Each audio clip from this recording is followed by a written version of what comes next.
L'intersyndicale des transporteurs en commun du Congo conteste les 180 000 francs CFA exigés des motocyclistes. L'intersyndicale des transporteurs en commun du Congo conteste les 180 000 francs CFA exigés des motocyclistes pour l'obtention du permis de conduire catégorie A et de la carte grise.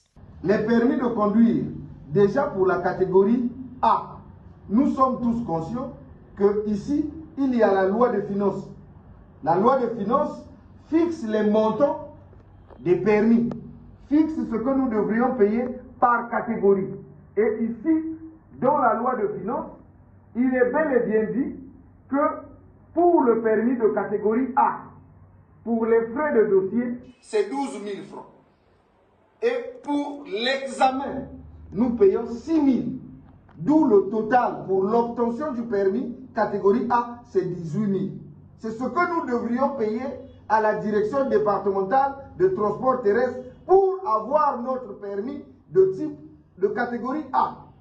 Mais ce qui se fait aujourd'hui, malheureusement, n'est pas ce qui est stipulé par la loi de finances. Ce syndicat de transporteurs dénonce ce qu'il qualifie d'arnaque et de mécanisme frauduleux.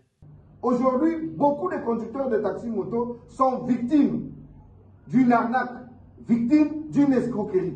Parce qu'au lieu de respecter les textes de l'État pour que les permis soient à 18 000, on nous a conditionnés et on a créé un mécanisme autour de l'obtention de ce permis qui permettent à certaines personnes de s'enrichir sur le dos des conducteurs de taxi-moto. Au lieu de payer pour l'obtention de permis de catégorie A, de payer les 18 000 que l'État nous demande de payer à la direction départementale de transport, nous constatons qu'il y a là comme un mécanisme fait à dessein.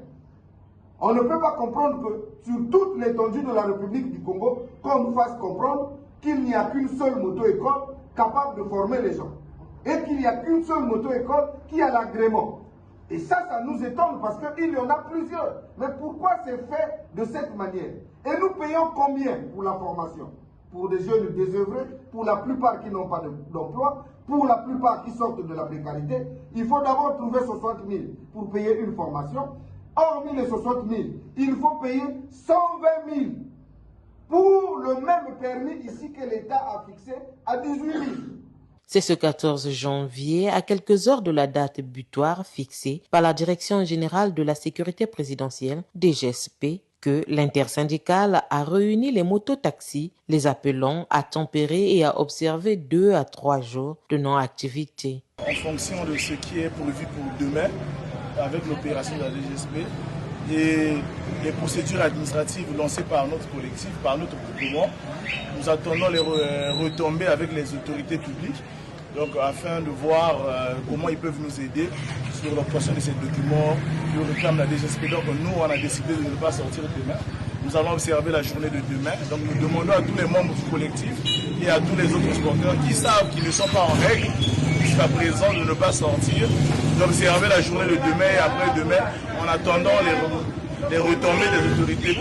Rappelons que le 15 janvier 2026, la DGSP procédera à un contrôle renforcé des permis de conduire et de cartes grises sur l'ensemble du territoire.